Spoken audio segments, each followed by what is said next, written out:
Hello, are you Yumi's mother? I'm calling from the nursery school. Ha! What is it? I was puzzled by the sudden call from the nursery school. At first, I thought it might be some kind of prank, but then the teacher on the other end of the line spoke in a somewhat stern tone. Could you please come to pick up Yumi? The time we can keep her has already passed. I couldn't comprehend what I was hearing. I am sorry, but my daughter passed away a month ago. My name is Hazel. I'm 28 years old and I work as a company employee. Currently, I'm dating a man named Nathan. We met at a mixer, and since we were the same age and had similar interests, we hit it off. He seemed like a typical company employee, stable, calm, and sensible. These qualities are important to me, especially since we're at an age where marriage is on the horizon. It's no longer just about appearances. Nathan is a kind person who exceeds my expectations and makes me feel at ease. On our dates, he always comes up with creative ideas, and when we spend time at his place, he prepares delicious meals with impressive skill. This eggplant dish is really good, isn't it? He said one evening, serving up a meal. It's surprisingly easy. I just make it quickly in the microwave. That's amazing. You're really good at Japanese cuisine, I replied, impressed. Yeah, actually, my family runs a small restaurant. Really? This was something I learned when we first started dating. Nathan's family lives in the countryside and operates a small restaurant. He learned to cook from his father, who is a chef, and as a result, he's very skilled in the kitchen, capable of making a variety of dishes.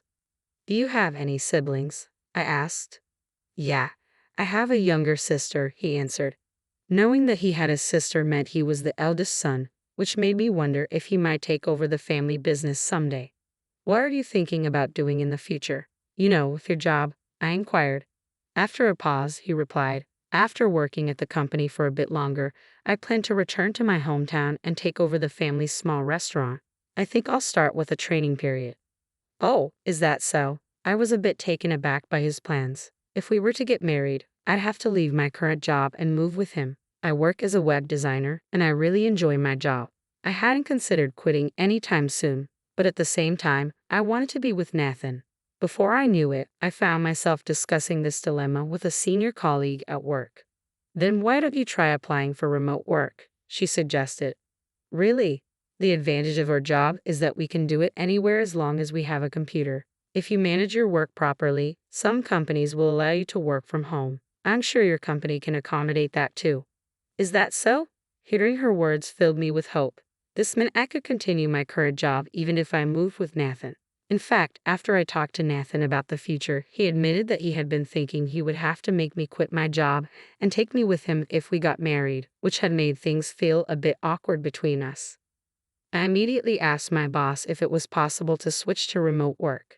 If you meet the criteria set by the company, there should be no problem, was the response. As for the internet connection and computer, everything was falling into place. This meant that if I wanted to, I could move to Nathan's hometown right away. After confirming with my boss, I shared the news with Nathan on our next date. Really? So you mean you can continue your current job while living in my hometown? He asked, a mixture of surprise and relief on his face. Yes, that's possible, I replied with a smile. That's great. He looked genuinely relieved, and seeing his expression made me feel the same way. It didn't take long after that for us to decide to get married. Hazel, if you don't mind, would you marry me and move to my hometown? Nathan asked one evening, his voice filled with sincerity. Yes, I'd love to, I said without hesitation. And so, we decided to tie the knot. When I told my parents about the move, they seemed a bit sad but ultimately supported me, sending me off with the words, "Be happy." Nathan and I got married and started our life together. He began working at his family's small restaurant under his father's guidance. Since the restaurant was next to his parents' house, we initially lived with them. At the suggestion of my in-laws who wanted Nathan to focus on learning the business without worrying about household chores, they proposed that we stay with them to lighten our load. However, I would later realize that this decision was a mistake. Living with my in-laws turned out to be more challenging than I had anticipated. Hazel, how long do you intend to stay holed up in your room? My mother-in-law, Susan, said one day, knocking on the door forcefully. I'm working, Susan. I'm actually working right now, I explained. Working? You're always in your room. What kind of work are you doing? Are you trying to deceive me with that excuse? she retorted, her tone filled with suspicion. I'll never accept it, my mother-in-law declared. But I really am working, I insisted. Don't lie. You're just playing around, drawing pictures on that computer, aren't you? She snapped, glancing at my screen. This is called web design. It's my job, I explained, trying to remain patient. I won't be fooled. It's shameful for an adult to be wasting time drawing pictures, she retorted. My mother-in-law likely held old-fashioned views and didn't seem to grasp the concept of working from home. To her, I wasn't really working. I was just cooped up at home, neglecting household chores. I never thought I'd have such a lazy daughter-in-law. Nathan is working hard to become first class, and here you are, playing around like a parasite. Try to be more useful, she criticized almost daily, making it increasingly difficult for me to concentrate on my work. Desperate to change the situation, I decided to talk to my husband about it. Oh, my mom's getting in the way of your work? Nathan asked when I brought it up. Yes, it's like she doesn't understand I'm working from home. She thinks I'm just goofing off, I explained. I see. My mom has old-fashioned ideas, so it might be inevitable. I'll talk to her, he assured me. Nathan's support gave me some relief, but my mother-in-law was more stubborn than I had anticipated. How did you convince Nathan? Why do I have to be scolded? She fumed. It's clear you're just playing around. That's not it. I've been trying to explain. I protested, but our clashes only grew more frequent. Each time she made unreasonable remarks, I turned to Nathan for help. But over time, he seemed less willing to mediate. This is a problem between the two of you. Solve it yourselves, he said one day. Just as I was beginning to feel I couldn't take it anymore, something unexpected happened. Feeling unwell, I went to the hospital, only to be shocked by the news. I was pregnant. My mother-in-law had often pressured me to provide a successor, but I never imagined getting pregnant at such a tumultuous time. I immediately informed my husband and in-laws about the pregnancy. The news took everyone by surprise, but my mother-in-law was especially stunned. Well done, she said, clearly delighted. Both my husband and father-in-law were happy too, but my mother-in-law's joy was the most apparent. Since then, she had become much kinder to me. Hazel, how are you feeling? I'll handle the household chores so you don't overdo it, she offered. Her sudden change in attitude was a relief. The scolding and bullying that had once been a daily occurrence stopped, and instead, she became supportive and caring about my health. It was comforting to have the previously confrontational mother-in-law offer me support during this challenging time. Despite the initial strain on my relationship with my husband, things began to improve, and our bond grew stronger. I settled into a stable condition as I prepared for childbirth. However, a new issue emerged during this time. Sometime after the news of my pregnancy, my mother-in-law asked, "By the way, can you tell the baby's gender yet?" "Yes, it's a girl," I replied honestly. Her face fell with disappointment. "A girl? It should have been a boy. Our restaurant has always been passed down to males. Women inheriting such businesses is unheard of." I tried to reason with her. That's unacceptable. Nowadays, women can inherit businesses too. Her response was harsh. Don't try to justify yourself with your strange values. You're clearly not suited for this. Although my father-in-law and husband were slightly disappointed that the baby wasn't a boy, they weren't as upset as my mother-in-law. However, her disapproval quickly turned into hostility. Having no heir means you're worthless. How long are you going to stay in bed? Get up and do some housework, she demanded. I'm sorry, but I've been really sick with morning sickness, I explained.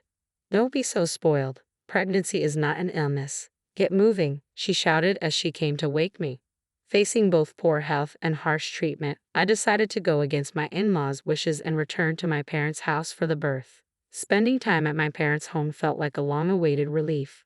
While I found great relief both mentally and physically during my time at my parents' home, it was clear that my stay with my in-laws had been a significant source of stress. After some time at my parents' place, my daughter was finally born. My husband and I had chosen the name Yi for her, and she was absolutely adorable. I made a firm promise to protect her with all my heart. Perhaps because the hospital where I gave birth was in my hometown, none of my in-laws visited. Not even once. I had hoped my husband would come, but he couldn't make it due to the restaurant's demands. After resting and regaining my health, I decided to return to my in-laws' home, but I quickly regretted it. My mother-in-law greeted me with an angry expression. You've taken your sweet time bringing back my grandchild. Why the delay?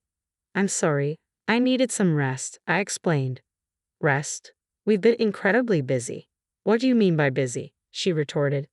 The restaurant was featured in magazines and on TV, and we've been fully booked every day.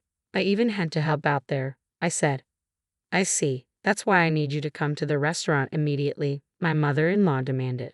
Feeling overwhelmed, I saw no other option. My husband also urged me to help, explaining that the restaurant was in trouble.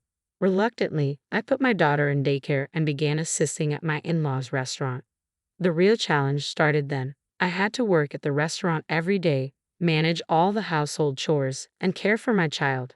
My health was deteriorating, and on top of that, I was subjected to constant verbal abuse from my mother-in-law, which pushed me to my mental limits. Amidst all this, one day, I suddenly collapsed and was diagnosed with a stress-induced gastric ulcer. After regaining consciousness, I explained my situation to the doctor, who advised that I would need a longer hospital stay than usual. When I informed my mother-in-law, her response was devoid of concern. What a troubled woman, she said dismissively over the phone. Meanwhile, my husband apologized, saying, I'm sorry for pushing you too hard. But it felt too little, too late. I couldn't shake the feeling that he too was responsible for letting things spiral so badly. During my hospital stay, Rose, who worked at a small restaurant, came to my aid. I'll take care of you, she said. I'll handle the drop-offs and pickups for your daughter. Thank you so much, I said, deeply relieved. Rose's help with daycare was a lifeline, allowing me to focus on my recovery with some peace of mind. However, a few weeks into my hospitalization, I received a frantic call from my husband. Hazel, please calm down and listen. Yumi, she's died. She was caught in a big fire, and her body couldn't be saved. The words struck me like a blow, and I could barely process the news. I'm sorry, but I'm also suffering, he said. The shocking news left me deeply unsettled. When I returned to my in-laws' home after being discharged, I was met with the grim sight of an urn containing my daughter's ashes. Overwhelmed with grief, I was further stunned by my husband's next statement. I'm giving you this urn and asking for a divorce. I can't continue our marriage with the loss of our daughter and the ongoing issues with my mother. I understand if you're fed up with the situation.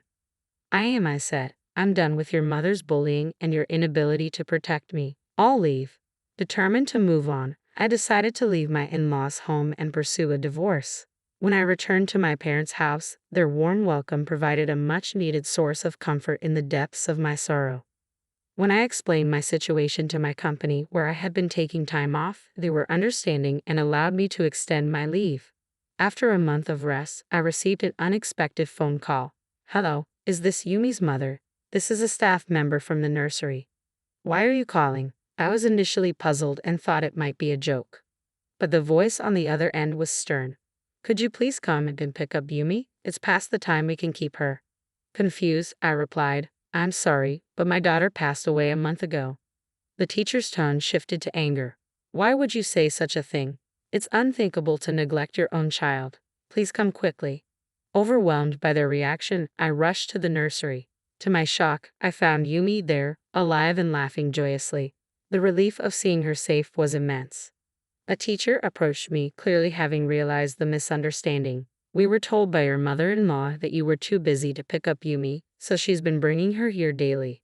Hearing that my mother-in-law had falsely claimed Yumi was in my care while she was actually alive at the nursery filled me with rage. My contact information was listed as the emergency contact, which is why the nursery had called me. My husband and father-in-law had deceived me, and I was furious. Taking Yumi, I returned to my parents' home. As I settled in, I received a call from an unknown number. It was my mother-in-law. Why did you take Yumi back without permission? She yelled. I retorted, why did you lie about Yumi's death? I found out she was alive and left at the nursery. If you all want to lie to make things easier for yourselves, that ends now. I will raise my daughter myself. Do as you like, but don't contact me again. My mother-in-law was silent and then hung up. Fueled by anger, I resolved to uncover the full truth about the situation. I went to my in-laws' house armed with important documents. What are you doing here? My mother-in-law asked, visibly surprised. That day, the restaurant was closed and the whole family was at home, including another key person. I've come to discuss the affair between Nathan and Rose, I said. The mention of the affair visibly shook my in-laws. Affair? What are you talking about? My ex-husband asked, his face paling. I presented documents proving that Rose was pregnant and that Nathan was the father. According to these, Rose was pregnant around the time I gave birth. While I was in the dark, you two were involved in an affair that led to this pregnancy. To cover it up, you lied to me about Yumi's death. Their faces turned even whiter as they absorbed my words. I'm relieved that Yumi is safe, but I will be demanding compensation for my mental distress and child support, I declared. My ex-husband began to apologize profusely. I'm truly sorry. It was wrong. This was all my mother's idea, and I was against it. We intended to put Yumi in a child welfare institution. Child welfare institution? What are you talking about? I demanded. He revealed a shocking truth. The plan had been to fake Yumi's death and place her in a child welfare institution to avoid paying compensation and child support. My anger reached its peak. I'm truly sorry. Please, I beg you to overlook the compensation and child support, he pleaded. There's no way I can forgive that. I'm going to sue you. Be prepared, I replied, and left the house. Following these events, I demanded compensation from Nathan and Rose and sought child support from my ex-husband. I also detailed the situation to neighbors, regular customers of the restaurant, and mothers from the nursery school. The scandal spread quickly, tarnishing my in-laws' reputation.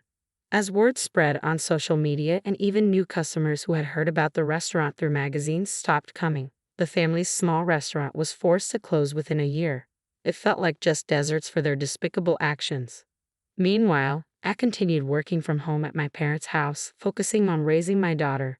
She's growing up well, and both my parents and I are delighted to see her thrive. I plan to keep working hard for her future.